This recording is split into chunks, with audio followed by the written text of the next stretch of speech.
es Marta San Miguel, excelente poeta, periodista y novelista. Sí me gustaría decirles que hoy estrenamos este decorado, y con ello lo que queremos desde la Aula de Cultura y desde el propio Ateneo es estar más cercanos a las personas que asisten a los diferentes eventos culturales.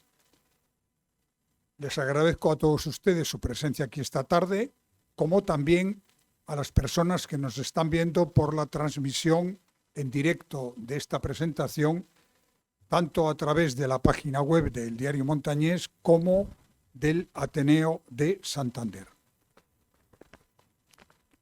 De Marta San Miguel nos va a hablar luego el director del periódico, Íñigo Noriega, y el redactor jefe de Cultura, Guillermo Balbona. Yo simplemente quiero hacer un pequeño apunte, y es decir que Marta San Miguel es una novelista auténtica y de raza. Hoy en día muchos de los novelistas trabajan casi como si estuvieran en un laboratorio. Cuando se quiere hacer un bestseller, lo que se procura es buscar una serie de ingredientes y con ellos ir montando casi como un mecano la novela. En otras ocasiones tenemos ejemplos históricos, como por ejemplo Joyce, lo que quieren es renovar y remover los cimientos de la literatura haciendo algo absolutamente rompedor y vanguardista.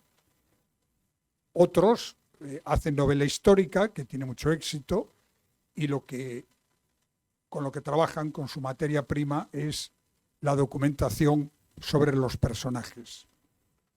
Y así sucesivamente. Pero Marta, en mi opinión, no hace eso. Marta escribe literatura pura y dura. Hace literatura con sus conocimientos, obviamente, pero también con su alma y con su propio estilo. Por tanto, creo que estamos ante una autora original, una autora con personalidad y una autora que yo me atrevo a decir que va a tener largo recorrido. Y ya sin más, Luis, tienes la palabra. Buenas tardes. Un placer estar aquí. Marta, un placer estar contigo hoy por la tarde en el Ateneo presentando tu novela. Un auténtico placer, de verdad. Además, con el ambiente próximo que tenemos aquí. Muy difícil que yo no me repita lo que ha dicho Manuel Ángel Castañeda, porque estamos partiendo de la misma síntesis o de la misma idea. Cuando Castañeda ha dicho que hemos procurado crear un ambiente de mayor cercanía con el público, la palabra cercanía define perfectamente lo que yo siento cuando leo cosas de Marta San Miguel. Me provoca cercanía, porque aparte de escribir en el laboratorio y de escribir muy bien, como ha dicho Manuel Ángel Castañeda, Marta lo que tiene es una literatura que se llama intimista. Ella vuelca su interior en todo lo que hace. Es periodista, escritora, como tantos otros, no solo Joyce, García Márquez, Vargas Llosa, Pérez Reverte, Vázquez Montalbán, etcétera, etcétera.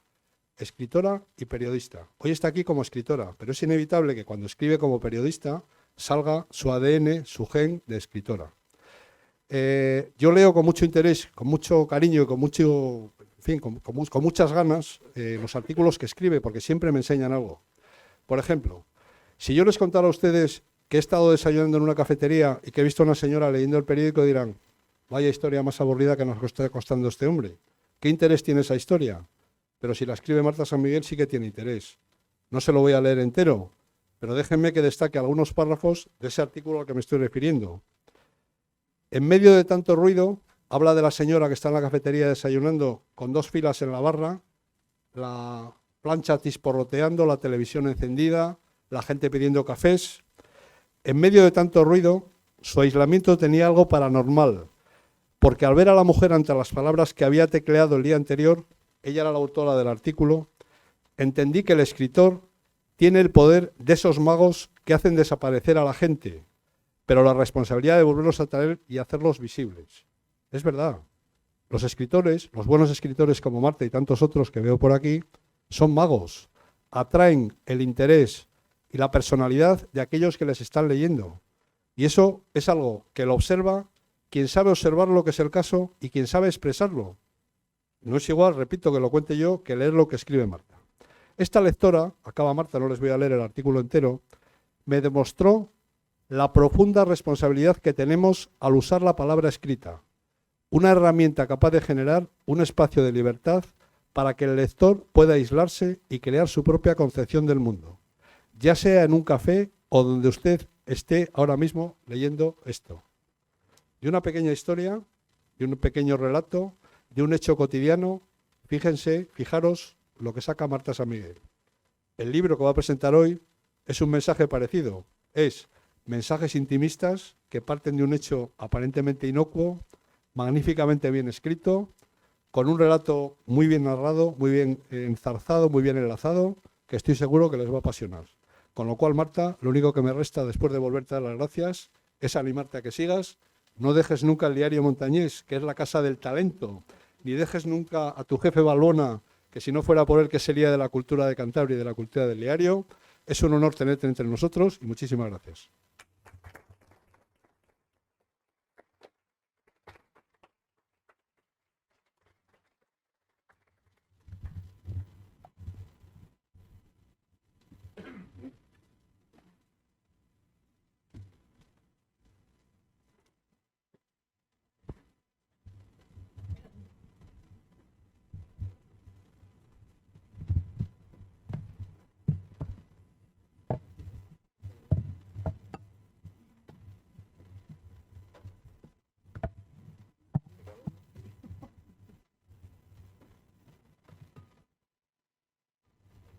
Bien, buenas tardes. Iba a hacer un chiste. Decía Castañeda que Marta es una novelista de raza, yo diría que de raza equina, porque primero fue el caballo, luego fue la autora, primero fue la periodista, luego fue la escritora. Y bueno, de esas fronteras y de esas líneas rojas podemos hablar luego. Sí quiero comentarles, por indicación de Íñigo, porque estas cosas solo se le ocurren al director, a mí no. Que luego para hacer algo más fluido, más dinámico, pues en la medida en que de repente alguien quiera hacer alguna pregunta, y encima en el auditorio hay muchos periodistas y por lo tanto tienen que preguntar, pues al hilo de alguna de las cosas que vamos a comentar aquí, siempre para no romper un poco la coherencia, pues que el que quiera interviene, se le escucha y escuchamos a Marta, que es lo verdaderamente importante. Y si no, pues como siempre, una vez que acabemos un poco el diálogo más o menos fluido con Marta San Miguel, pues que intervenga el que quiera, sobre todo aquellos que han leído la novela o los que tengan la curiosidad abierta por qué es antes del salto o qué es antes del salto, ¿no? Yo creo que si todavía no se ha pronunciado una palabra aquí que es esencial, que es Marta San Miguel poeta, ¿no? Yo creo que sin la poesía y sin algunos poemarios que escribió Marta San Miguel, probablemente no hubiéramos llegado hasta antes del salto, ¿no? Y estoy pensando sobre todo en el tiempo vertical. Primero estuvo Meridiano, que le dieron el premio José Hierro, como sabéis, pero me parece que en el tiempo vertical había cosas o claves que los lectores podemos apreciar para llegar a lo que es antes del salto, ¿no? Bueno, ha habido muchas presentaciones de este libro, pero lógicamente el Aula de Cultura y el diario tenían que estar ahí. Fuimos, lógicamente, por obligación y por devoción, quienes en septiembre, justo cuando estaba la novela en el umbral de la salida a la luz, pues hicimos una serie de reportajes y de entrevistas.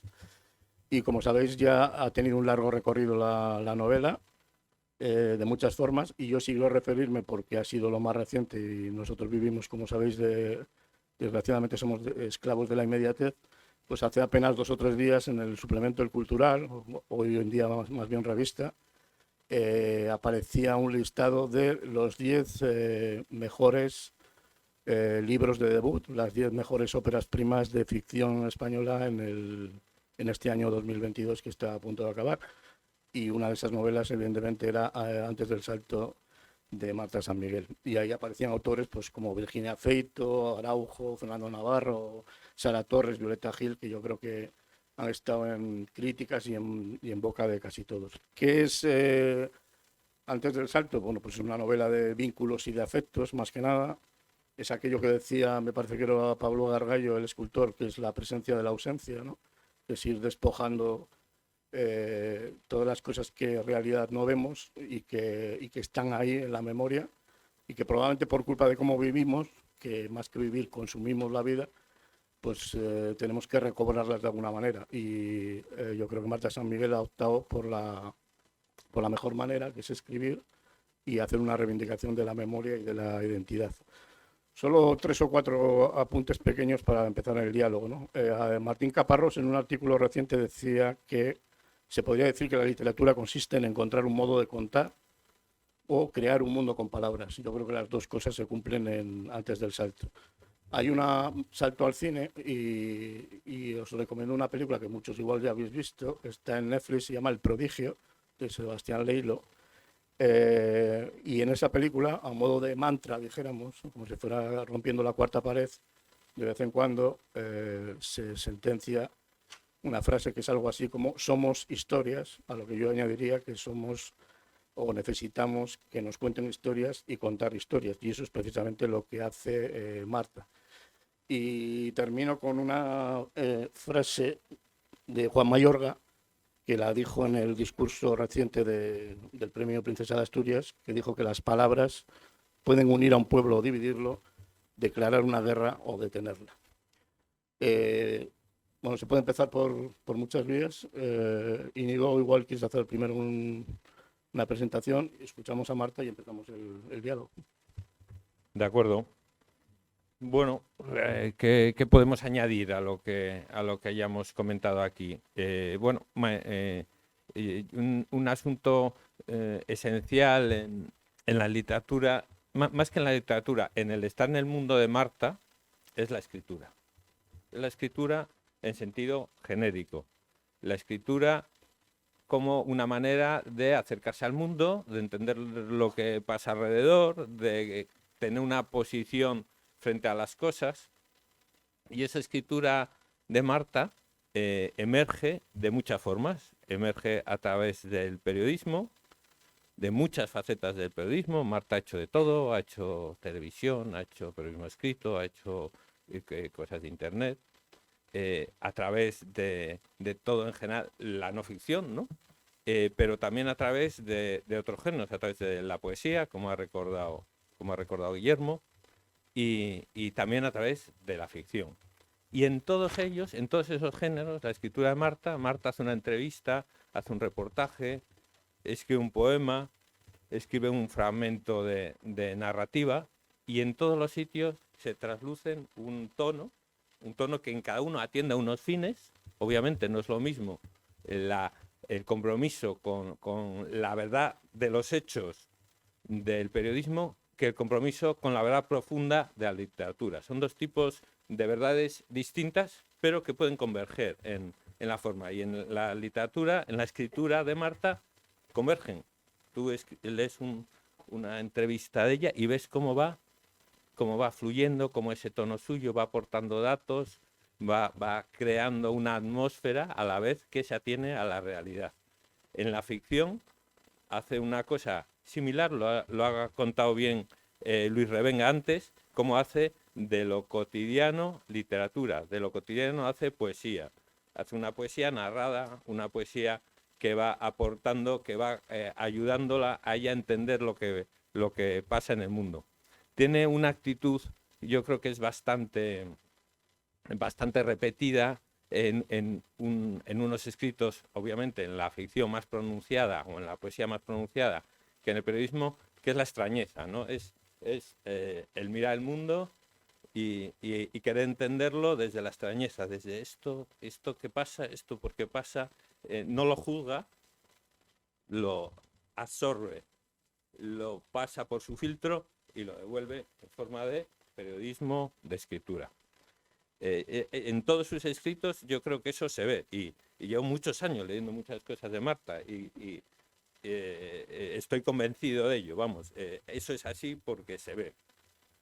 Ella tiene una querencia obviamente por el periodismo cultural, pero ella también transforma en pieza literaria un informe sobre demografía, por ejemplo, o una pieza que tiene que ver más con lo económico o con lo municipal o con la información municipal o con la información política, cuando le toca escribirlo, aplica su filtro, ¿no? Obviamente, ese hecho de entender el mundo a través de la escritura es por una cuestión vocacional. Y a mí este libro me ha servido para entender parte de esa vocación, dónde surge. Es un momento, esto es ficción, obviamente, aunque tenga algunos hechos reales en los que se apoya, pero como las ficciones de la literatura hablamos que es la verdad profunda, la verdad de fondo, la verdad, igual no de los hechos concretos, pero sí de los porqués, de las explicaciones, del sentido profundo de las cosas, pues yo deduzco que aquí sale, luego le preguntaremos a ver si eso es así o no es así. Bien, ya no me voy a enrollar más. Yo creo que lo primero que ella nos diga algo y a partir de ahí hacemos las preguntas y ustedes, bueno, pues van introduciendo, si les parece, las que quieran. Marta. Gracias, Íñigo, y gracias, Guillermo. Y yo, antes de empezar, lo siento por el momento de quitarme el jersey, cero protocolo, estoy en casa, llevamos todo el día pasando un poco de fresco en el periódico y creo que me he abrigado demasiado. Con lo cual, haberme quitado el jersey quiere decir que me siento como en casa. Quiero dar las gracias a Pedro López y a Marta Mena por haber convertido el escenario del Ateneo en esta nueva cara del Aula de Cultura del Diario, que es la casa de todos, porque todos venís, pero yo lo siento muy cercano porque he leído a muchos autores que han venido aquí, he escrito mucho sobre autores que han venido aquí y ahora de repente esta carambola, ¿no? Estoy como Alicia al otro lado del espejo, estoy aquí. Con lo cual, gracias por acogerme, por la invitación, por las palabras que habéis dicho. Y como no puedo seguir escaqueándome de hablar del libro, después de que todos hayáis dicho palabras maravillosas sobre mi escritura, mi manera de escribir, mi manera de entender el mundo, quiero que entendáis antes de nada por qué están Guillermo e Íñigo Noriega aquí. Guillermo Balbona, cuando yo empiezo las prácticas en el periódico con 19 años, yo quería escribir de cultura, pero creo que tardé unos 3 años en atreverme a hablar con él, 3 o 4. Igual fueron 5, no lo sé, tardé.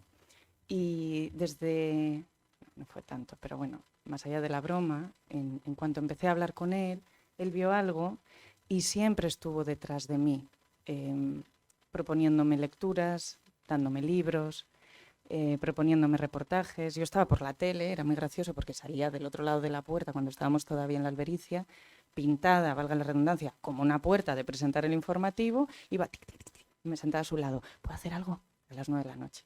No había niños, en aquellos entonces solo había periódico y periodismo.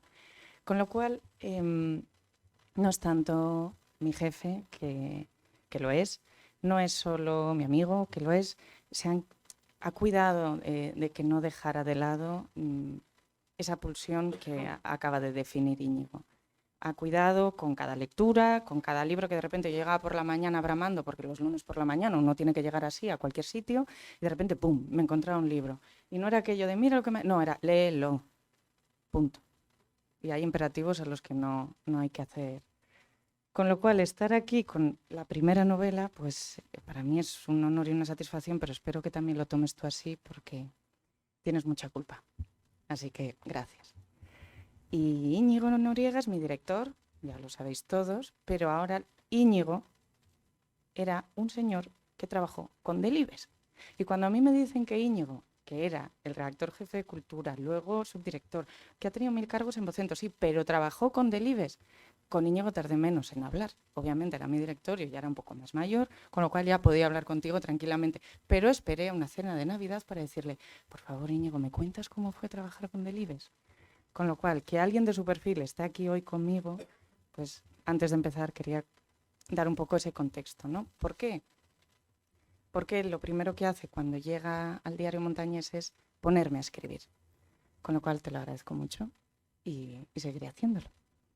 Entonces, entre el uno y el otro, y lo que yo ya llevaba de serie, mirad la que he montado.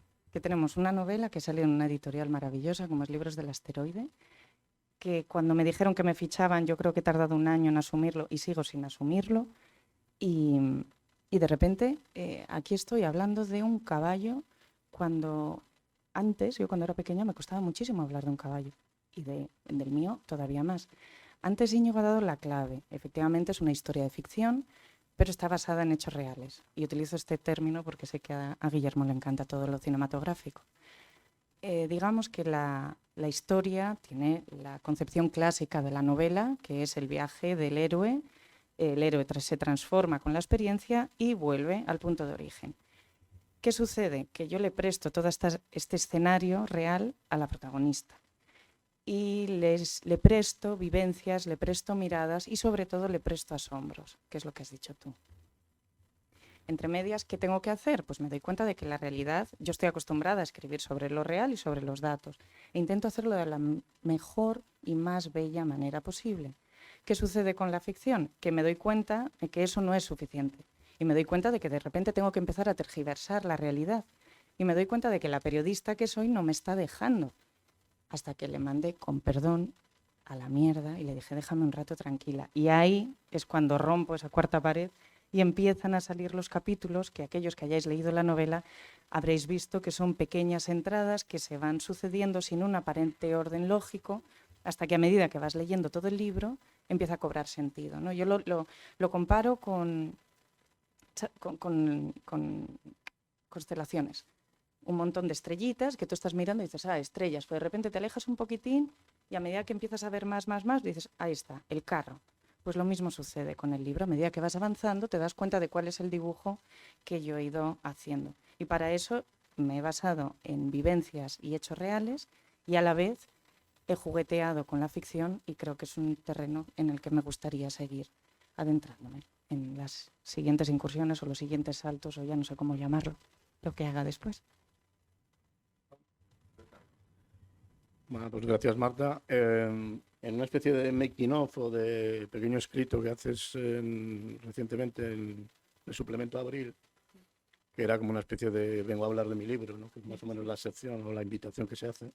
Tú dices, lógicamente como buena periodista, te haces preguntas y dices, o las hiciste en su momento cuando estabas en Lisboa, que es donde está ambientada la narración, ¿no? Y tú te preguntas, ¿por qué la despedida de un amigo en las escaleras de un portal me empujó a abrir un Word y escribir sobre ello? ¿Y por qué, después de escribir sobre el salto a otra ciudad, empecé a escribir sobre un caballo que montaba cuando era cría? A esto le añadías un poco más adelante una cita de Margarita Duras que me encanta, que es de... Y decía que si supiéramos lo que vamos a escribir, no escribiríamos nunca. Yo lo que te pregunto es, más que respondas a esas dos preguntas, que la respuesta está en el libro, es ¿por qué saltar y por qué escribir? Voy a hacer otro inciso. Cuando estábamos arriba, les he dicho, joder, qué suerte, porque me va a presentar Guillermo. Y joder, qué bien, porque, ¿verdad? Que lo he contado arriba. He dicho, porque siempre que le veo en las presentaciones, digo, joder, qué buenas las preguntas que hace, cómo le lleva el contexto, tal, pero, joder, qué pregunta, tal. Y acto seguido siempre digo, Dios, ¿y si yo estuviera ahí? ¿Qué le contesto a eso? Bueno, pues acabo de tener en la primera, O sea, ya por llegar. Te advierto que puedo bajar y subir 10 o 15 periodistas que hay por ahí. Créeme que aquí arriba igual son un pelín más inofensivos que tú. Un pelín. No, pero yo quería exponerme a esto, de verdad. ¿Por qué el salto y por qué escribir? Por una idea que has dicho antes de que sale en el tiempo vertical. Yo creo que ya os lo he contado en otra ocasión. Concebimos el tiempo como una línea horizontal. Entonces, atrás queda el pasado, con lo cual no nos interesa, todo está atrás y todas las decisiones y todas las actitudes y todo lo que cuenta está por delante. Es decir, el ahora, que es lo realmente valioso, está al servicio de lo que nosotros vemos, es como la miopía, pero al revés. Entonces, como bien ha dicho antes Íñigo, me parece que la escritura es la manera de anclar el presente. Es decir, pensad en el lunes. Hoy ha sido lunes, ¿no? Sigue siéndolo. ¿Qué habéis hecho que se salga de lo normal? Pensado. Pues la respuesta es todo. Todo. Todo puede ser anormal o extraordinario, ¿no? Entonces, a mí me parece que la escritura nos ayuda a conectar con esa parte extraordinaria que tenemos alrededor. Y Íñigo, el director, me acaba de pedir que retome unas columnas que no son columnas de opinión, son unos textos de análisis que cruzan la actualidad periodística con Pues con un poco con esa mirada que tengo yo de las cosas. Y os prometo que alrededor de lo que nos pasa, o sea, todo es susceptible de ser convertido en ese tipo de texto, ¿no? De híbrido. De la misma manera que la renuncia de un director general o de una consejería está al nivel de la capacidad que tenemos todos nosotros para ver que lo que ha pasado esta mañana en el desayuno, mañana no se va a repetir, porque mañana no va a volver a ser hoy. Entonces, de ahí el salto y la... ¿Que por qué el salto? Porque cada vez que te pones delante de un folio en blanco, a pesar de que en China sea un símbolo de protesta, es saltar. Tienes que saltar contra el miedo a no saber qué escribir, ¿no? Que es por eso utilizo la frase de Marguerite Duras, porque efectivamente si supiera que voy a escribir en el periódico no lo escribiría ni en un poema ni en un tal, ¿qué sentido tiene? Con lo cual me alegra no ser capaz de dar una respuesta contundente a esto, porque el día que sepa la respuesta dejaré de buscarla, y si la dejo de buscar me quedo quieta. La protagonista, en un momento dado, lo está buscando, pero no lo encuentro, lo cito en memoria, y no reviento ningún argumento, porque es lo de menos que lo reviente, porque lo importante es como ella lo cuenta. Vincula esa relación con su caballo con el inicio de la escritura. Y en un momento dado, siendo niña, al padre de la protagonista, el padre de la protagonista le regala una pluma verde y plateada, y con esa pluma ella se encierra y busca su sitio, su rincón, su zona, su entorno, y escribe un montón de páginas con una historia. Y se juntan ambas cosas, ¿no? Una relación con su padre, con ese utensilio, con el caballo, y encuentra como una salida, con incluso el entorno físico en el que ella se refugia para escribir. Luego aparece en forma de mesa, ¿no? En la protagonista ya en la actualidad. Bueno, yo a lo que voy. La protagonista descubre así que lo suyo era esto. ¿Tú cómo lo descubriste? Pues tiene que ver con la mesa camilla de mi tía Rosa Mari, que es la hermana de mi padre. Y yo tengo primos muy mayores, perdonad, primos más mayores y primos más pequeños. Y hay 4 años por arriba y 4 años por abajo, con lo cual los fines de semana estábamos en esa casa casi todos. ¿Qué sucede? Que los mayores están con los mayores, los pequeños con los pequeños. Si a eso se une que yo estaba con mi tía todas las noches, nos contaba muchísimos cuentos. A ellos, bueno, pues el cuento de la tía, pero a mí ese cuento provocaba una visión simbólica de la realidad que me hizo crack. Con lo cual un buen día me puse a escribir, porque además tenía una alacena maravillosa, llena de bolis sin usar. Y eso es una pasión que la mantengo intacta. O sea, yo puedo entrar a una librería solo a oler. Me encanta todo eso, porque tengo la sensación de que es el olor de la promesa, de lo posible. Y ahí empezó todo, pero el verdadero crack fue con un libro que me dio mi madre, de Miguel Hernández, y me acuerdo perfectamente, el verso era, tengo tanto dolor en el costado que por doler me duele hasta el aliento. La dejé a Ramón Sige. Entonces, bueno, pues yo tenía ese libro, lo leía y sin más. Y no sucedió inmediato. Recuerdo perfectamente el entorno en el que la cabeza hizo catacrack. Y hizo catacrack porque iba en el pasillo del baño a mi clase del cole del Jardín de África y de repente dice, ¡ah! ¿Cómo te puede doler el costado? ¿Cómo te puede doler el aliento? Y entonces ahí fue como concebir el pensamiento simbólico con un fogonazo que desde entonces, no sé, creo que nos tiramos por las montañas rusas buscando esa adrenalina, ¿no? Por ejemplo, se me ocurre la montaña rusa, a los niños pequeños, a los caballitos. Yo tengo la sensación de que desde que sentí ese fogonazo con el verso de Miguel Hernández, he buscado eso en las lecturas que yo hago y en lo que yo escribo, provocárselo a los demás, porque fue fulminante y maravilloso. Y creo que mi entrada en la escritura a través de la poesía tuvo mucho que ver mi madre al darme ese y otros libros de poesía que me dio. Yo te iba a preguntar una obviedad, es ¿cuántas caídas ha habido antes de dar el salto?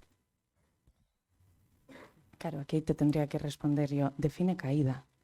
Pero como ya me han dicho en una presentación, en varias entrevistas y tal, que tienes que responder, no hacer preguntas. Pues te voy a intentar responder.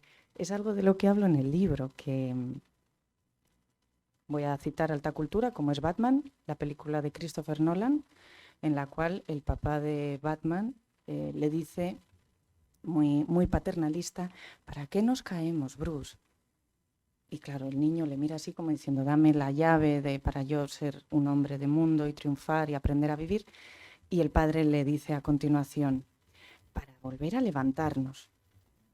Y yo siempre que veo esa secuencia, de hecho aquí tenemos un director de cine, cada vez que veo esta secuencia digo, no nos caemos para aprender a levantarnos, nos caemos para aprender a caernos. ¿Por qué? Porque si no te subes a un caballo jamás te vas a caer. Esto lo tengo clarísimo. Pero ¿qué pasa si no te subes a un caballo? Pues que te lo pierdes. No sé si habéis montado alguna vez a un caballo, si habéis subido a algún caballo, habéis dado un paseo o si habéis saltado. Es una experiencia que nada tiene que ver con montarte en una moto, con ir en barco, no tiene nada que ver con eso. Es la relación con un ser vivo de 500 kilos al que tú le cedes tu total autonomía y confías en que algo irracional te lleve y te mantenga a salvo. Con lo cual es una simbiosis que no se da en ninguna otra circunstancia. Entonces, en ese sentido, claro que te tienes que aprender a caer porque te vas a caer. ¿Y por qué te vas a caer? Porque te has subido. Y entonces en la vida es igual. Y claro que me he caído millones de veces. Cada vez que elimino un artículo entero y vuelvo a empezar, es una caída. Cada vez que he acabado un manuscrito y está en el cajón, es una caída. Cada vez que dejas pasar el tiempo porque no me voy a presentar a ese premio, no, ¿cómo lo voy a...? Es otra caída. Entonces, en ese sentido creo que es fundamental algo que ha dicho antes Íñigo, de la pluma. La pluma es, además de ser fundamental en la historia y en la realidad, creo que simboliza la importancia de los apegos y la importancia de los afectos para aprender a subirte, para aprender a caerte. Porque ahí lo que el padre de la protagonista le está diciendo es, cáete. Cáete, pero mira, se cambia así el cartucho, ¿no? Entonces, por eso defiendo eso. Lo siento por Christopher Nolan, le admiro, le adoro, me parece un director de cine enorme, pero yo prefiero aprender a caerme que evitar vivir para eludir la caída. En tu literatura hay un peculiar memorialismo que no se recrea en el pasado, sino que al revés, desde el presente explica el pasado. No usa el pasado para explicar el presente, sino que desde el presente explica el pasado. ¿Cuánto hay de tu infancia, tanto en Antes del Salto como en tu anterior libro sobre el Racing? Una suerte de permanencia.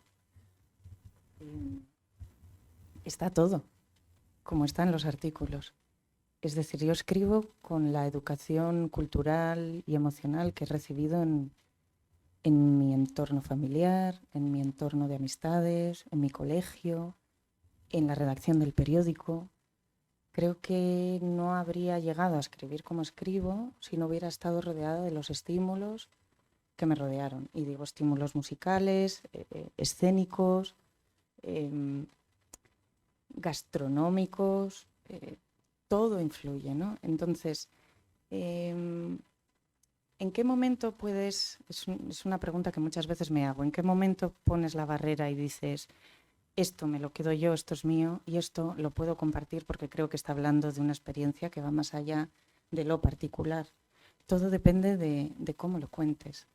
Entonces, yo creo que todos hemos tenido una madre o la tenemos, todos hemos tenido hijos o los tenemos o conocemos a alguien que los tiene.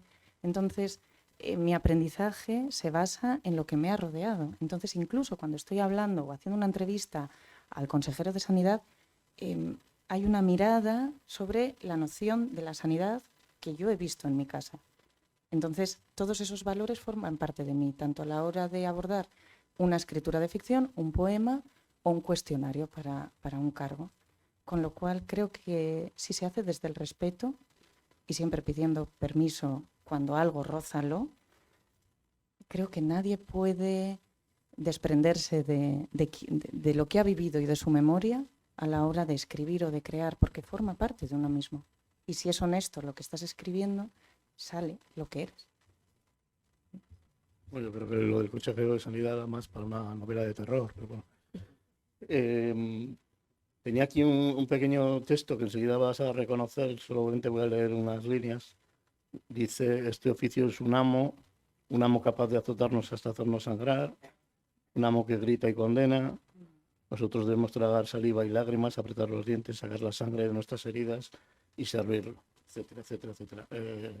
Ese texto o la cita forma parte de Las pequeñas virtudes de Natalia Ginzburg, que es una de tus autoras, dijéramos, de cabecera, ¿no? Yo te quería preguntar, una palabra clave que dijo Íñigo, que es extrañeza, ¿no? Es cómo ha sido la lucha para escribir este libro. Hablo de escritura, sobre todo, ¿no? La literatura probablemente viene después, pero cómo ha sido la lucha para explorar en lo cotidiano, para que no se convirtiera, por ejemplo, en un mero diario, o para separar, que yo creo que está absolutamente, gracias a la poesía, completamente separado lo que es la experiencia personal de esa especie de, ¿cómo decirlo?, de guía existencial o vital sobre lo que estás viendo, ¿no? Y siempre, además, sin perder de vista la metáfora del caballo, porque es que toda la novela no es más que una metáfora de pues de todo lo que es equino, de lo que es trotar, galopar, de las crines, etcétera, etcétera. Bueno, el que lo haya leído aquí sabe de lo que estoy hablando. En el mundo de la publicidad no es gratuito el hecho de que se utilice la figura de un caballo como símbolo de libertad. Con lo cual, ahí lo dejo para los que aún no hayáis leído el libro. ¿Cómo conseguir dar ese salto desde lo particular y lo doméstico hacia algo que vaya más allá y cualquiera lo pueda sentir no como un diario, sino como algo que le interpele? Por lo que hablábamos antes con Íñigo, yo creo que la periodista ahí me ayudó. Llevo 20 años trabajando en un periódico e intentando desaparecer y alejarme porque lo importante es lo que les pasa a los demás. Es algo que siempre digo y que es algo que me gusta de mi profesión, y es que en todo este tiempo he estado en contacto, o hemos estado en contacto, mis compañeros que están aquí o los que nos están viendo, con las personas importantes de nuestro tiempo, pero sobre todo con las personas anónimas a las que les pasan cosas importantes. Y a mí eso me parece fundamental. Entonces, yo lo que intento, no lo intento, me ha salido, no lo intento, perdón. Lo que ha salido, y mientras escribía, es una explicación que, como antes he dicho con el poema de Miguel Hernández, trato de que lo que a mí me asombra, le asombra al de enfrente. Y para eso es como, tengo que desaparecer de alguna manera. Entonces, en el libro hablo de cuando era pequeña y escribía unos poemas horrorosos, porque te piensas que la poesía es coger, abrirte en canal, apelar a las emociones y decir estoy triste y me muero y estoy triste y me ha dejado mi novia y todo esto. Eso no es poesía. Poesía, yo siempre lo explico de una manera muy simple a mis hijos, y es, yo no escribo para decir está lloviendo, yo lo que escribo es de tal manera que tú notes que te estás mojando. Pues esa es un poco la diferencia. ¿Y cómo lo hago? No tengo ni idea, pero es lo que pretendo en cada cosa que escribo, no sé. Y creo que tiene que ver con eso, ¿no? Nosotros los periodistas intentamos o debemos de desaparecer. Aunque escribamos en primera persona, nuestra mirada está al servicio de la mirada de los demás para que los demás vean cosas que si no leyeran ese texto, si no compraran ese periódico, no serían capaces de ver por sí mismos. Y así he intentado que no sea un dietario. A pesar de que tenía todos los visos, porque el libro, y esto sí es verdad, cuando me fui un año a vivir a Lisboa con mi familia, y en la despedida mis amigos del periódico me regalaron un cuaderno precioso. Entonces, el primer mes, pues mi pareja estaba trabajando y yo estaba con los 2 niños, 40 grados y riadas de turistas, un poco abrumada por todo aquello. ¿Qué hacía? Me llevaba ese cuaderno a todos los sitios. 1, porque necesitaba sentirme escritora, necesitaba sentir que eso tenía sentido y que el salto que había dado tenía sentido. Y 2, porque era una manera de estar en contacto con casa. Casa, periódico, mis amigos. Y ahí, en ese cuaderno, pues los niños estaban tirándose por columpios. Bueno, fuimos especialistas en encontrar parques a la sombra en Lisboa. Y mientras, bueno, pues ellos se columpiaban, jugaban o lo que fuera, yo empecé a tomar notas en ese cuaderno. Y cuando me quise dar cuenta, en ese cuaderno que parecía un dietario, en realidad era el boceto de esta novela. Con lo cual no ibas nada mal desencaminado al decir que había nacido un poco así. Has citado antes a Miguel Delibes. Miguel Delibes es uno de los prototipos de grandes escritores en el cual el periodismo y la literatura se mezclan absolutamente, aún separando los ámbitos. De hecho, él empieza a escribir, él dice que se hace escritor por dos cosas: por el código mercantil, también era profesor de comercio, que le enseñó el rigor de las ideas puestas una detrás de otras, y el escribir a diario le hizo soltar su pluma, soltar sus dedos y atreverse a escribir y quitarle el miedo a escribir. Y el tener que escribir esto para hoy, dentro de 2 horas tiene que estar hecho, le hizo escritor literario. Y entonces él mezclaba mucho ambos ámbitos. Pero sin embargo su discípulo, Francisco Umbral, decía que no tenía nada que ver. Curiosamente, quien en sus obras mezclaba la literatura y el periodismo absolutamente, él decía que no tenía nada que ver. Que él empezó a saber escribir cuando supo diferenciar y hacer una barrera entre ambas cosas. Después, obviamente, sus artículos tenían de todo menos hechos, todo mezclados con tal, y viceversa, ¿no? Y algunos de sus libros están basados en hechos históricos, etc. En tu caso, has comentado antes cómo tuviste que desprenderte, salir del periodismo para hacer este libro. Pero tu relación cotidiana, en el día a día, entre la lectura, la escritura literaria y el periodismo, ¿cómo se llevan? ¿Cómo vas pasando de un ámbito a otro? ¿Qué cruje en tu interior, si es que cruje, o pasas con placidez de un ámbito a otro?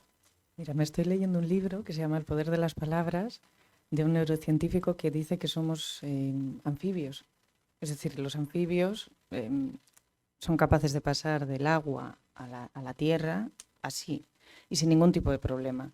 Y dice que el ser humano tiene esa misma capacidad. ¿Por qué? Porque es capaz de pasar de la ficción a la realidad así. Tú puedes meterte en el ascensor, estar subiendo y de repente pensar en algo que te ha pasado, y de lo que te ha pasado estás ficcionando y como tal, y absolutamente involuntario, llegas al 7º, sales, hola, buenos días, pum, y te encuentras con tu vecino y vuelves a la realidad. El salto es brutal, aunque nosotros lo hacemos con una naturalidad pasmosa, pero el salto es alucinante. Y pasamos de un mundo que no existe al real, así, ¿no?, en décimas de segundo. Pues yo espero y deseo que mi cabeza también sea un poco anfibia en ese sentido. ¿Por qué? Porque creo que mi manera de escribir o hacer ficción se basa en la capacidad de observación de la periodista, y la periodista necesita la búsqueda de la belleza, de la palabra precisa, del ritmo que tiene la escritora. Con lo cual, yo creo que conviven así, de esa manera. Las voy utilizando cada una cuando más lo necesito. Pero tiene que ver sobre todo eso, con la manera de mirar. Y me pasa a diario, vamos, estoy pensando, lo que te decía antes, ¿no?, que tengo como las antenas puestas a cualquier cosa que veo. No sé si habéis estado en la exposición de Damián Ortega en el Centro Botín, pero yo el otro día fui a verla, sencillamente dentro de un evento que había en el Centro Botín, y de repente la estaba mirando, y en vez de estar pensando en qué es lo que me provocaba la obra, tal, que era un poco el juego que nos proponían, de repente vino la periodista y me dijo, joder, ¿te das cuenta? Fíjate si conociéramos las cosas por dentro, ¿no? Entonces no puedo evitar y tampoco puedo controlar, ni quiero controlar, cuándo sale una y cuándo sale otra. Por ahora conviven perfecto, como un anfibio. Te iba a preguntar por eso de planificar, que es como el ABC, ¿no?, o el ADN. Bueno, cada autor lo explica de una manera, pero yo te he escuchado, y bueno, aparte de lo que te conocía antes incluso de que saliera este libro, tú sueles hablar mucho este término de escribir despacio, que a mí me provoca mucho, incluso me excita. Entonces quería que explicaras qué significa eso. Pues viene al hilo de lo que he dicho antes, ¿no? En el periódico hay personas, secciones, situaciones. Son las 11 menos 5 y no te puedes permitir escribir despacio, obviamente, ¿no?, porque de repente se ha caído un edificio y hay que contar. Pero luego está lo que somos capaces de hacer, y somos capaces de hacer mucho más que escribir rápido. Yo tengo la teoría, que no es mía, pero es lo que yo he experimentado, escribo muy rápido a ordenador. Pero he de decir que hay gente que con 2 dedos en el periódico escribe mucho más rápido que yo con todos. Total, esto hay que tenerlo en cuenta, Guille. ¿Por qué? Porque tengo la sensación de que cuanto más rápido escribimos, más rápido pensamos. Y cuanto más rápido pensamos, más rápido necesitamos escribir para que todo fluya, salga y acabemos la página, vayamos con la siguiente y cumplir, ¿no?, con esa, la dictadura de la actualidad que mencionabas tú antes. ¿Cuánto hace que no escribís a mano? Y no vale la lista de la compra, que ya ni eso hacemos con la mano. Pensadlo, ¿cuánto hace?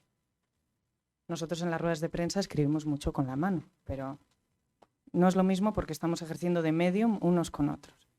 Escribir a mano quiere decir, y más con un lápiz, que fue el caso, ralentizas tu pensamiento de una manera, al principio, exasperante. Es horroroso empezar a escribir a mano después de 20 años escribiendo a toda pastilla. Y todo tiene que ver con el hecho de... me he ido ahora. Y sobre todo, pues, todo lo que has contestado ya sería suficiente. Pero yo hablo sobre todo de la pausa. Esa. Que me parece que hay algo, cuando lees tu libro, y yo creo que la mayoría de las críticas que han salido hasta ahora han ido por ahí, ¿no? Cuando hablan de que hay una mirada, de que hay una atmósfera en el libro, y que eso es indudable. Yo creo que se están refiriendo sobre todo a que tú intentas atrapar o vivir en una especie de pausa, ¿no? Que muchas veces no es contradicción de lo que es velocidad.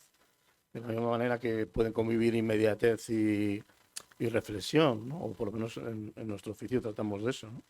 Pero yo creo que tú lo que has reflejado, o lo que me parece el mayor valor del libro está en eso, está en esa especie de elogio de la pausa, ¿no? De tratar de... Sí. Que está además absolutamente ligado a lo de la extrañeza que decía Íñigo, es decir, que es rascar, explorar o depurar lo cotidiano. Ya no es un poco al hilo de lo que tú misma comentabas antes, no se trata de esa rutina, porque debajo de esa rutina lo que no vemos, pues probablemente es lo verdaderamente importante, y tú has tratado de que aflore eso. El otro día alguien me decía, no, es que yo quiero escribir así como tú y llegar a lo más profundo de mí porque tengo muchas cosas que sacar. Y yo ya. Pero esto es como los niños. Como veréis, todas mis metáforas son infantiles. Tú a un niño le pones a hacer un agujero en la playa y ¿qué sucede? Porque empiezas a quitar, ¿no? Entonces en la superficie pues está la arena seca. Y ellos quieren hacer una piscina porque ahí es donde está la diversión. Pues necesitas tiempo. Y uno no puede hacer un agujero rápido, ¿no? O sea, por mucho que quieras correr, hay en ciertas... Es que vuelvo a lo del principio, esa línea horizontal del tiempo, que nos hemos tragado esa idea del progreso en el que todo lo importante está por ahí delante. Y no, es lo que tienes ahora. Entonces, creo que este libro es, por un lado, intenta detener el tiempo, un tiempo en concreto, el tiempo en Lisboa, el tiempo con el caballo, el tiempo con la madre, el tiempo con los hijos, evitar que el tiempo se escape como se nos escapa, como tú bien dices, consumiéndolo, y en ese sentido creo que transmite la idea de la pausa. Pero por otro lado, creo que está también, no sé, una invitación a que todos hagamos, que rasquemos en la arena, ¿no? Y que no tengamos prisa por llegar a sacar agua, que no tengamos, no sé, esa aceleración con la que hacemos todo y tomamos las decisiones, porque todo tiene que servir para algo, tiene que estar terminado una hora, tenemos que llegar a una hora todos los días a recoger a los niños del cole, tenemos que. Entonces, en el fondo, volvemos a lo del principio, ¿no? Que en lo cotidiano que nos rodea es donde está la posibilidad de echar el freno de mano y dejar que sí, obviamente, que la vida siga su curso, que no hay que ser ingenuo, que todo tiene que seguir, pero puede seguir de otra manera, ¿no? Y porque de repente te das cuenta, miras atrás, ¿no? en esa línea temporal, y el tiempo, claro que se va, pero que se vaya de otra manera, ¿no? Sosteniéndolo un poquito y clavándolo con esa idea de lo vertical. Pues parece que animemos a la gente a que haga alguna pregunta que tienen ahí en la punta de la lengua preparada para hacerse. Ven ahí por ahí. Yo sí que os quería contar que no hemos hablado nada de que el caballo es un caballo de Troya. Lo dice Juan Tallón en la descripción del libro y es que es verdad, aparentemente. A mí me daba mucho un apuro inicial de decir, joder, voy a utilizar un caballo en literatura y va a generar cierto rechazo, cierto tal. Y para nada, porque al final el caballo sirve un poco de excusa para cada lector para llegar a ese lugar donde llega, ¿no? Toda la historia. Y me parece que el que no haya conocido a este caballo, que se lo va a pasar muy bien, porque a través de un mundo que no se suele conocer, con una terminología que además a nosotros nos gusta mucho, ¿no? Lo utilizar las palabras, que todas las cosas tengan su nombre y su término, pues todo ese mundo sale retratado en el libro y me parece que sin que tú te des cuenta te acaba llevando pues a lugares que no recordabas, a recuperar sensaciones de estar con personas que ya no tienes al lado y que habías dado por perdidas. En ese sentido creo que es, no sé, que es una experiencia que se lee con media sonrisa este libro. Porque además tiene bastante toque de humor y creo que, bueno, no sé, si de aquí no logro que salgan jinetes y amazonas, no sé. Eso es así, el lenguaje técnico que se usa es muy hermoso, es muy bonito, ¿no? A mí me recuerda leerlo aquella frase que decía Conrad, ¿no? De que el lenguaje técnico es producto de generaciones, de pozo, de una evolución de las palabras, para usar las palabras precisas, exactas, que hay que diferenciarnos lo mismo de derecha y a izquierda que babor y estribor. No tiene nada que ver, ni proa a popa, no es adelante y atrás necesariamente. Entonces, todo ese lenguaje técnico aquí está muy bien usado, porque además se entiende perfectamente, aunque no seas ducho en equitación, y contribuye pues a esa presencia, ¿no? De esa presencia de ese caballo de Troya, como has venido a decir, que bueno, al final, en Troya lo importante que era el caballo o Helena, ¿no? Has dado la clave. Porque en este libro el caballo es no Helena, sino la madre de la protagonista. Con lo cual, perfecto. Hola Marta, hay Hola, un tema Marisa. también que es muy importante, todavía no ha salido, que es el tema de la identidad. El tema de quiénes somos, de cómo se va formando, ¿no? La persona, la identidad.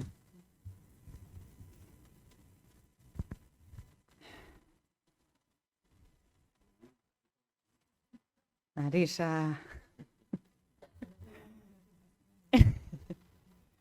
En la historia, la protagonista, mientras está escribiendo, cuenta cosas, toda la trama sucede con un edificio enfrente que está en obras. Es otro de los temas que sí que bebe de la actualidad en el libro, que es la gentrificación. Nosotros en Santander, quitando dos cositas y que en agosto a veces tenemos atascos, no sufrimos la gentrificación como puede estar sucediendo en otras ciudades españolas o en grandes capitales. Entonces, el gran shock que tengo a nivel personal cuando llego a Lisboa es convivir con ese fenómeno. A mí la geografía humana, y aquí tenemos a un gran exponente, me interesa mucho, he escrito mucho en el periódico sobre ello, y al llegar a Lisboa me di cuenta de que la ciudad se estaba transformando y se enfrentaba un poco a la misma reflexión o dicotomía que tenía la propia protagonista. Digamos que la protagonista, esa pregunta inicial que tú dices de por qué una conversación con un amigo hace que abra un Word, la conversación con el amigo, que es real, fue, ¿cómo que hace 4 años que tienes ese manuscrito en el cajón? Y yo dije, ¿cómo es posible que hace 4 años que tengo ese manuscrito en el cajón? Y eso es lo que activa el resorte y me pone a escribir. Pues lo mismo sucede con la ciudad. A mí me daba la sensación de que la ciudad se estaba preguntando a sí misma, ¿qué hacemos? ¿Dejamos que se caiga Alfama? ¿Dejamos que se caigan todos los barrios?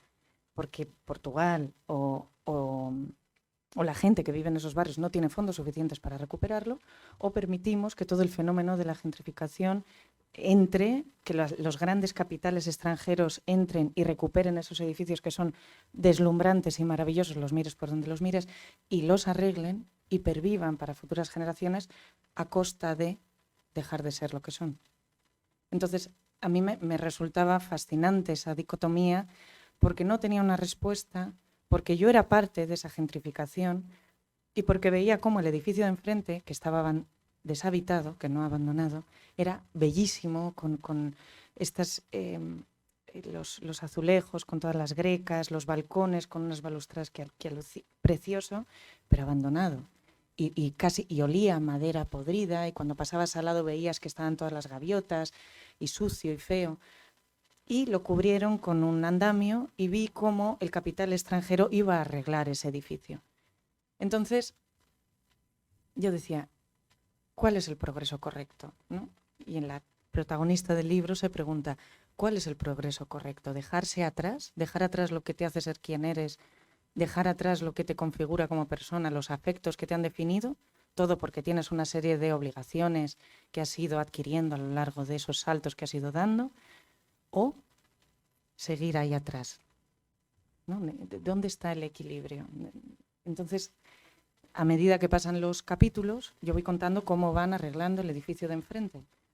Pero al final, en una conversación con un lisboeta, además, me dice, ya, pero es que este edificio que tú estás ocupando a día de hoy, antes era el edificio de otra familia de Lisboa y ahora no lo habitan lisboetas. Entonces, ¿qué hacemos? Cortamos el turismo de masa en ciudades como Lisboa, que las están degradando y ya parecen parques temáticos, o las visitamos de otra manera. ¿Qué hacemos? ¿Seguimos tomando decisiones en nuestro día a día en nombre de pagar facturas, o apelamos un poco a conjugar el verbo quiero hacer, por una vez, ¿no? Entonces, eso es un poco también una de las grandes tramas, digamos. Dentro de que esta novela no tiene trama ni argumento, uno de los grandes nudos que plantea el libro es precisamente el de la identidad. Con lo cual, gracias por tu pregunta, Marisa. Y por sacar otro de los temas, el de la muerte. Sí. El descubrimiento, la aceptación, la explicación, si es que la tiene, o la que la protagonista cree encontrar, ¿no? Yo creo que a lo largo del libro la protagonista incorpora el duelo. Creo que todos hemos sufrido pérdidas y si no las vamos a sufrir, las vamos a seguir sufriendo. Pues como lo de aprender a caerse. O sea, nadie puede negar la muerte, ni negar el recuerdo de los muertos, y mucho menos limitar el recuerdo de las personas que ya no están a 4 flasazos, ¿no? Entonces, si dejamos de pensar en las personas que no están, las convertimos en eso. Entonces, creo que es muy sano incorporar los duelos en el día a día. Y mucha gente dice que es un libro sobre la memoria. Y el otro día alguien me dijo, es de lo que más me está gustando haber publicado un libro, es los lectores. Porque es alucinante cada pedacito de capa nueva que voy... Pues, lo que os contaba antes de hacer el agujero, pues con cada lector estoy haciendo el agujero más profundo. Me decía, es que no es un libro de memorias, es un libro sobre presencias. Y yo creo que alguien antes lo ha mencionado, ¿no? Sobre las presencias. Y en el fondo nosotros, a las personas que nos faltan, hablamos de ellos desde la ausencia. Pero es que están mucho más presentes de lo que nos creemos. A mí me vas a permitir que te haga una pregunta más técnica. Me interesa mucho la estructura, porque es lo que comentabas antes. Nos estamos acostumbrados a, bueno, lo que hemos hablado otras veces, presentación, nudo, desenlace. En este caso, lo que haces, me gustaba mucho esa alegoría que planteabas antes de esas estrellitas que vemos y a medida que nos vamos alejando, esas estrellitas que son los capítulos se convierten en una constelación, ¿no? Y entendemos todo lo que estamos viendo. Me interesa mucho cómo trabajaste a través de esas primeras notas del cuaderno la estructura posterior, porque parece que la cosa, digamos, se dibuja sola, pero ahí hay muchísimo trabajo. Entonces, me interesa mucho cómo has logrado eso, tanto en la escritura como luego, imagino que en la edición y en darle vueltas al texto, qué cuento aquí, cómo vuelvo sobre ese mismo tema después, las alegorías del caballo para ir hilando todo como ese hilo conductor. No sé, un poco todo eso. Gracias. Pues inicialmente me encantaría darte una lección magistral sobre narrativa de esas que yo recibía en los cursos de la UIN que me apuntaba cada verano para aprender a escribir. Pero no sé por qué me salió así inicialmente. No lo sé. Tiene mucho que ver la extensión de los artículos que hacía antes de irme. Porque luego lo he medido y más o menos ocupan lo mismo.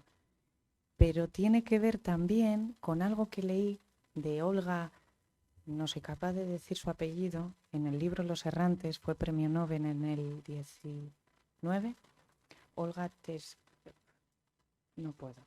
Que ella hacía una estructura muy parecida, así como en... Gracias, Marisa. Eso. Es que soy incapaz de decirlo. Y hay otra palabra en inglés que soy incapaz de decir, que es horario. Y no la voy a decir porque no sé decirla. Bueno, entonces, el libro va surgiendo y efectivamente empecé en las paredes de la casa, empecé a pegar tarjetones con cada tema.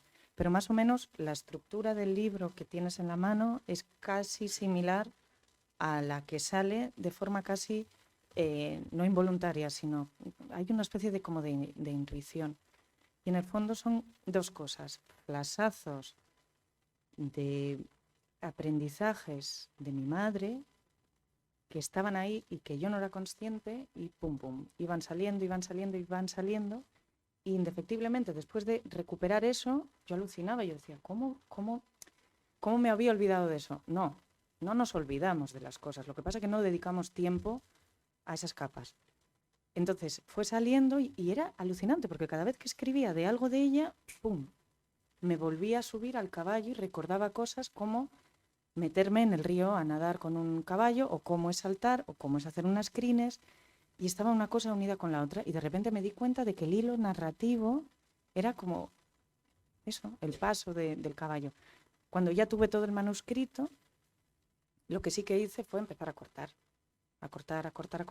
y empecé a colocarlo como si fuera un puzzle. Y sí que es cierto que al final, todas esas pequeñas historias que fui configurando, cuando me alejé y lo vi del todo, pues es un homenaje a mi madre. Y eso lo acabé por coser, utilizando uno de los mejores capítulos que le dedico a ella, lo acabé por coser en la edición final con mi editor. Sí. Hace poco he leído, no recuerdo a quién, que si supiéramos lo que vamos a escribir, no lo escribiríamos. Que el hecho de escribir es lo que provoca que surjan las cosas que surgen. Bueno, hay otros que dicen que no, que lo tienen todo en la cabeza y simplemente lo plasman. Por lo tanto, la tuya es la segunda acepción, ¿no? Sí. Sí, de hecho hablo de eso en el capítulo de La pluma, porque la primera novela o relato largo que escribo se me ocurre encima del caballo. Entonces a cada vuelta iba a decir, ay, ahora le pasa esto, y ahora le pasa esto. Y cuando me senté a escribir con esa pluma, ya sabía lo que iba a pasar. Luego, a medida que vas escribiendo, pues la trama se va para un sitio y por otro. Pero luego no me ha vuelto a suceder. O sea, sí que en el periódico es más sencillo porque tienes el anclaje de la actualidad o el anclaje de una declaración. Pero en ficción, no sé. De hecho, estoy deseando abrir otra vez un Word y ver qué pasa. O sea, tengo muchísimas ganas de volver a escribir. Así que, Castañeda, te haré caso. En cuanto pueda, lo haré.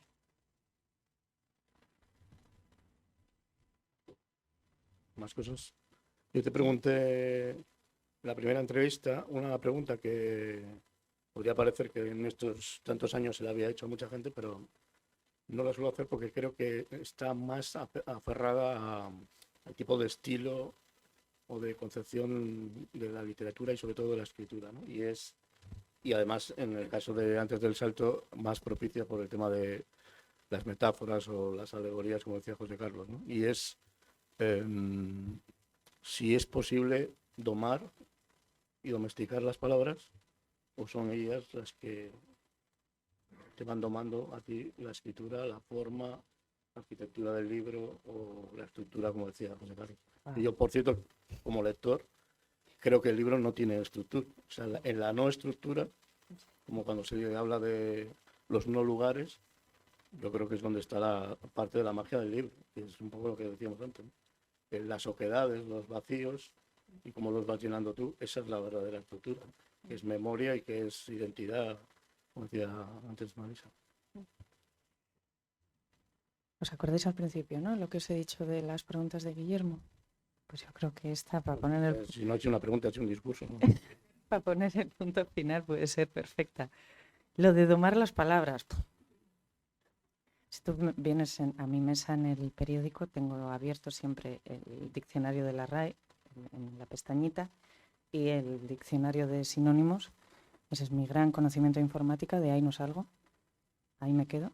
Y todo el día estoy, dale que te pego con ellos. Es imposible, bueno, imposible. Es posible domar a las palabras en el mismo sentido en el que antes he definido domar a un caballo. Tú puedes subirte a un caballo, coges las riendas, te sientas y le dices, camina. Vale, pero ¿cómo le dices a un caballo camina? ¿Esto que hacen los vaqueros de GIA? Esto no funciona. Hay que presionar un poquitín, mover un poco la cadera y el caballo interpreta, lee tu movimiento y se mueve. Hay algo simbólico como lo hay en las palabras. Entonces, se dice, ¿no?, que he domado un potro. Y empezaba a montar un potro. Ya el potro que había domado, pues ya voy a competir con él. Ya está saltando, ¿no? El potro ya no es potro, ya es un caballo veterano. Bueno, bien. Nunca llegas a domar a un caballo. O sea, yo creo que hay una cesión del control. Y el caballo te permite saltar con él, porque si el caballo no quiere saltar, da igual lo que le hayas domado. Tú no vas a saltar y te vas a caer 80 veces. Entonces, esa cesión es lo mismo que sucede con las palabras. Hay que saber usarlas, obviamente. Y muchas veces tú quieres decir una cosa y las palabras que utilizas tienen un significado adherido o un sentido adherido, que es todavía más difícil, que hace que se tergiverse totalmente el sentido de la frase o lo que querías decir. Con lo cual, yo siempre intento escribir con ese respeto, sabiendo que me están cediendo el control el rato que las esté usando. En tu filtro de la realidad, de las ideas, de los recuerdos, a través de la escritura, cuando vuelves atrás, ¿las cosas vuelven a su estado original o ya se han quedado trastocadas para siempre? Me hace mucha gracia cuando me dice la gente, no, es que escribes, es que te cuentas historias de tu pasado. Lo hacemos todos los días. Todos somos escritores de autoficción, ¿no? Esa etiqueta que se le ha puesto ahora. Todos nos relatamos nuestra propia memoria, o sea, nuestra memoria nos relata nuestra propia experiencia vital. Y claro que hay cosas que tergiversamos, pero muchas veces no somos conscientes de que lo estamos tergiversando. Por un lado, tiene que ver con esos huecos que hacía alusión Guillermo, porque no te puedes acordar de todo, pero por otro lado, yo creo que es porque es imposible asumir lo que nos pasa en el momento en el que nos está pasando. Entonces, ¿por qué recurrimos al relato? Porque más adelante, la manera que tiene el ser humano de comprender las cosas, de ahí que existan periódicos, es gracias a una narración. Entonces nos narramos lo que pasa. ¿Qué ha sucedido al revisitar aquello? Probablemente yo he tomado la parte por el todo o he cogido solo un pedazo. El pasado ya no está como estaba después de haber hecho ese agujero en la arena.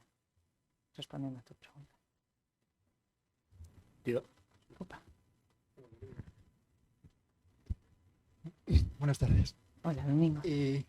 Has hablado del escribir a mano, del folio, como un espacio que hay que construir una forma, lo que es. Si eso es así, ¿qué es una novela? O sea, si un folio es esa dimensión, supongo que es para ti una novela, ¿no? Que representa como reto, como dimensión, y qué es lo que tienes tú que hacer, si has tenido que... me imagino que para una escritora el salto a la novela, bueno, ya está dicha la pregunta. ¿Qué significa para ti ese abismo, ¿no? Haber saltado de los 100 metros al kilómetro.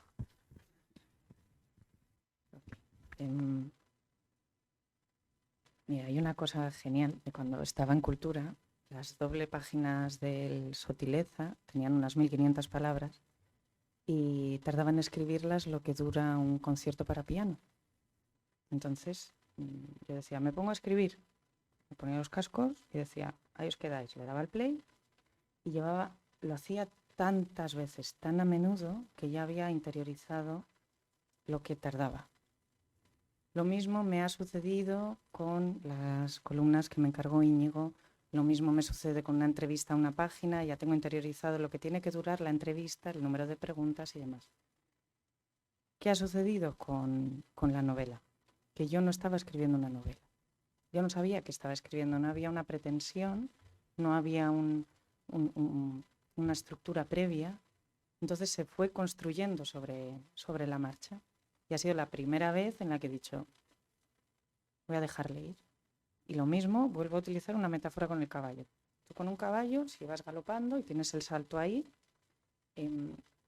lo difícil de saltar no es ir rápido o ir lento. O sea, tú cuando vas corriendo y tienes que saltar este murete, no saltas ni desde aquí atrás porque te escoñas al caerte en medio, ni desde muy cerca porque te llevas la barra con las rodillas, ¿no? Tienes que saltar desde el punto. Entonces, eso se llama medir la distancia, que es un término maravilloso, muy poético, pero se dice así. He medido mal la distancia y he saltado desde muy cerca. ¿Cómo se mide eso? Pura intuición. O sea, es pura intuición y a medida vas saltando y aprendes a medir lo que tú tardas en llegar con base en el tamaño, digamos, del tranco del caballo. A medida que tú vas galopando, te acercas al salto y de repente, inconscientemente, tú sabes que te quedan 4 trancos para llegar al obstáculo. Y ahí es cuando le dejas ir. Y fíjate lo que he hecho. Abres un poco la mano. Abres la mano y es como que le estás diciendo al caballo, ahora ve y salta. Pues eso mismo sucedió. Obviamente no salté, ni había un bicho de 500 kilos, pero lo que sucedió fue eso. Yo sabía que había algo y dije, voy a seguir. Y lo curioso era que a medida que iba saliendo le hacía una foto al procesador de texto abajo que ponía página 12 de 12, página 26 de 26, página 58 de 58. Y a medida que iban pasando todas esas páginas, yo le hacía fotos y se lo enviaba a 2 amigas de aquí de Santander. Mirad lo que está pasando. Y se lo enviaba como que no daba crédito de que aquello estuviera sucediendo. Yo decía, en algún momento se va a acabar el concierto de piano. Pues no se acabó. Ahí te oíste todo Verdi. Wagner, que son las largas y las que le gustan a mi padre. Bueno. Una pregunta más. Yo te iba a preguntar por una cosa muy periodística, que es si te reconoces o crees que está construyéndose una generación, unas inquietudes más o menos comunes. O sea, yo sé que te gusta, lógicamente, pues, Luis Segui, que te gusta Gómez Bárcena, Lara Moreno. Si tú ves que hay gente que compartís, ya no tanto elementos concretos, vamos a decir, literarios, de mercado, incluso generacionales, sino una visión del mundo. Pues yo creo que... Si quieres lo dejamos para la siguiente presentación. No, ya con esto cerramos que... ¿Ves que no exageraba? No, pero está muy obvio. No, yo creo que todos... No sé, cada uno me parece tan singular lo que hace cada uno, que sí que veo una repetición en otro tipo de literatura que quizá a mí no me atrae tanto, pero autores que, por ejemplo, los que has citado antes, que salían en los 10 mejores libros del año, que estoy como una niña con zapatos nuevos, sí que compartimos quizá el lugar desde donde escribimos. Una historia de un caballo, o lo del Fernando Navarro también. Cada uno creo que escribimos historias muy particulares de cosas que son en el fondo casi convencionales, ¿no? Esta chica, ¿cómo se llama la chica de Tenerife? La que ha sacado en Blackie Books. Bueno, son todas historias que se salen un poco de la narrativa convencional, pero no como todas las generaciones a las que se les intenta agrupar por una cuestión casi de ayudar a los periodistas a hacer su trabajo, me encanta la radical diferencia que hay entre unas cosas y otras, y como todos compartimos quizá esa particularidad que es desde dónde miramos. O sea, es como que nos atrevemos a mirar de refilón y que lo interesante esté en el filo de las cosas, cuando antes quizá, bueno, no, siempre ha habido autores que se acercaban desde ahí. Así que, no, yo creo que somos todos un verso libre. La siguiente novela te vuelvo a responder. ¿Cuál es esa siguiente novela que te traes entre manos? No lo sé, no he abierto el Word. No he abierto el Word, pero sí que tengo, no puedo evitar, pero en la cabeza tengo, que siempre te lo he dicho, que es como un hueso de aceituna, que lo tengo ahí.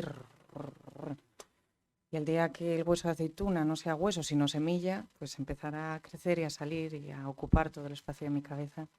Y ojalá que pueda veros de aquí a no sé, X años, semanas, meses, lo que sea, porque quiero seguir escribiendo y contando y compartiéndolo con vosotros. Así que de corazón, muchísimas gracias a todos por haber venido y a mis presentadores.